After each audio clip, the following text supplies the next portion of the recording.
Buenas tardes, damas y caballeros. This week, pumunta sa burol or sa wake ni vlogger Mima Alicia itong si Senator Riza Ontiveros and also former Senator Antonio Trillanes, among top officials na bumisita sa who went to the wake to honor and to give sympathy to the family of Mima Alicia or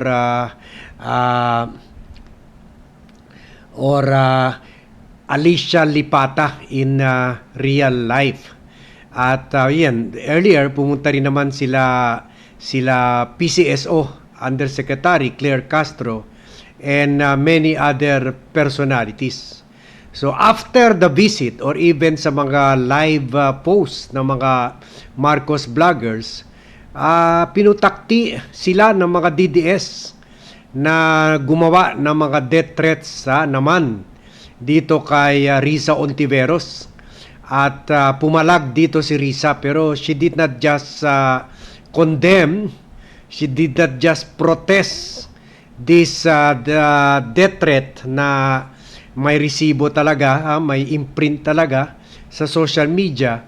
She also ordered her staff to screen grab, to take pictures of this threatening post, at isa-isahin natin yung pinost ni Riza Ontiveros, na basically sinasabi dito ng mga DDS na after kay Mima Alicia, susunod na tutumbahin si Riza Ontiveros. So I hope the police authorities should act on this forthwith. So sinasabi naman nila, di kailangan na mabilis ang galaw ng batas. So ito na,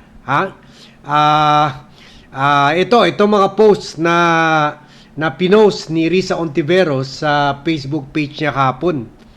Meron dito. Sinabi nitong si Dan Muego Adlaon, "Salamat sa riding in tandem. Ngayon ka lang tumama, ha ha ha." O, sagon lagot ka. Ha ha ha ka dyan. Threaten now, cry later. Sabi naman nito ni Dean Chase.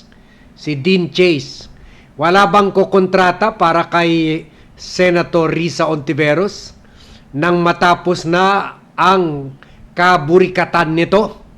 Yan, pagkatapos naglagay pa siya ng Instagram link. At meron pa dito si Joseph Embudo. Si Joseph Embudo ay commenting on the picture niya sa wake. Pati wake, ginagawa nilang political kino-convert nila into a political attack laban sa opposition, sa true opposition. Sabi pa nitong si Joseph Embudo, "Ayan na si Sundalong Kanin, nagpaplano na sila at si Ontiveros." So sabi niya, parang addressing to the DDS, planuhin maigi sino ang isusunod. Meaning, dapat planuhin na yung mga DDS killers, mga DDS mga riding in tandem, mga yumari doon sa 30,000 victims of extrajudicial killings. Dapat planuhin na kung sino susunod kay Mima Alicia, si Senator Trillanes ba? Si ex-Senator Trillanes o si Riza Ontiveros? At sabi naman ni Princess Aning, andito pang picture niya. "Diyos ko, si nanay, niyakap pa talaga ang taong may dahilan kung bakit namatay ang anak niya." So parang sinasabi baliktad ata. Sinasabi sila Riza Ontiveros ang nagpatumba kaya dahil niyakap nito ang nanay ni Mima Alicia. Samantala, alam naman natin si Mima Alicia mismo plinay yung video na issue sa kanya ng death threat at itong si Dado Clemente, na isang ex-captain na very very vocal na DDS na vlogger. Yun, ito mas grabe ito. Si Yukan Cristobal. So ipakita ko yung post nito, Yan, no. Baka kilala nyo yan. Ay, sandali.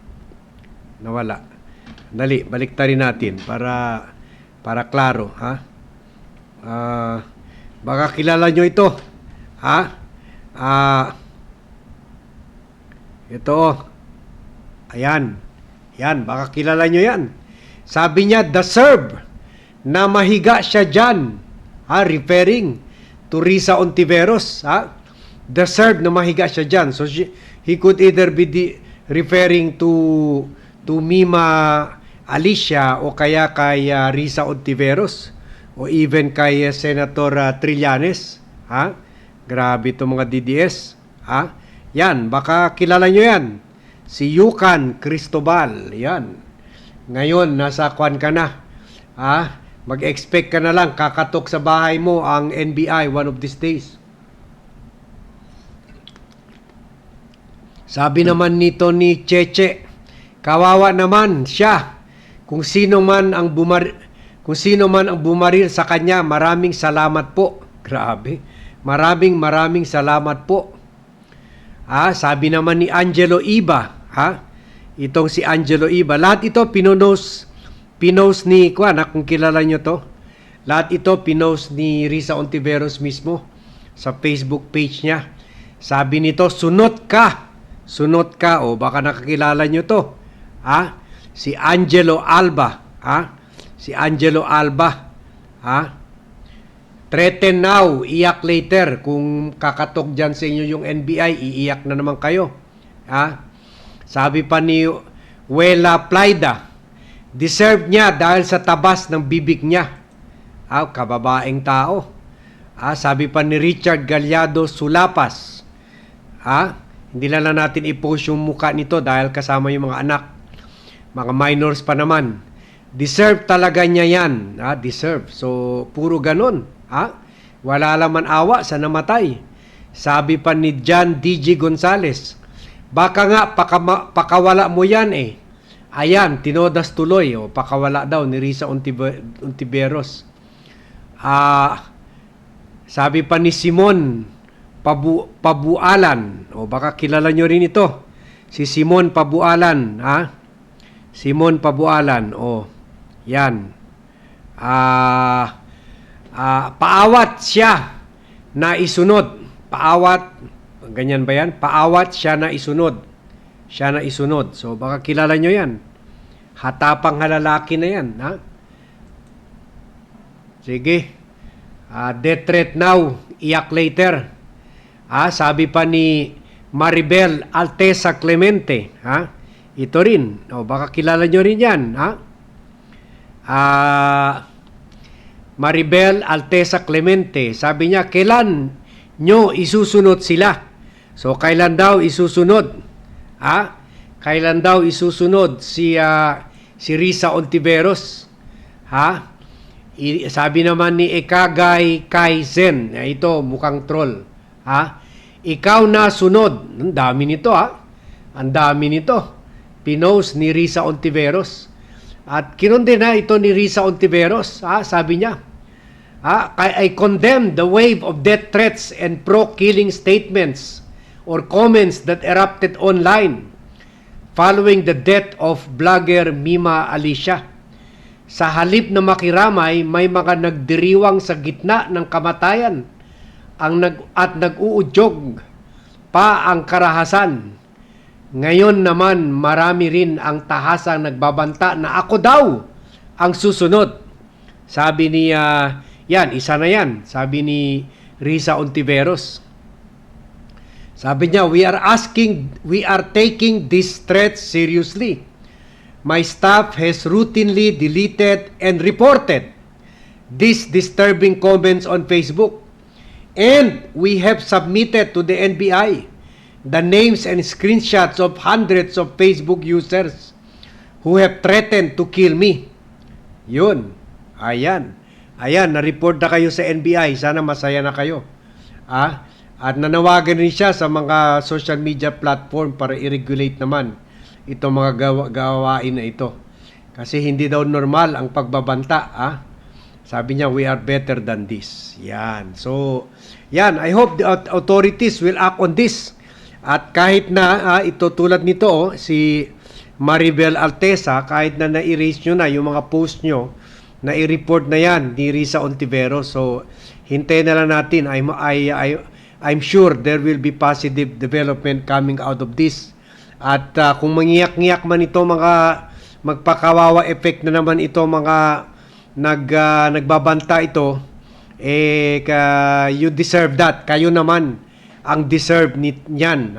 Kayo naman ang deserve. So, talagang we have gone down as a society.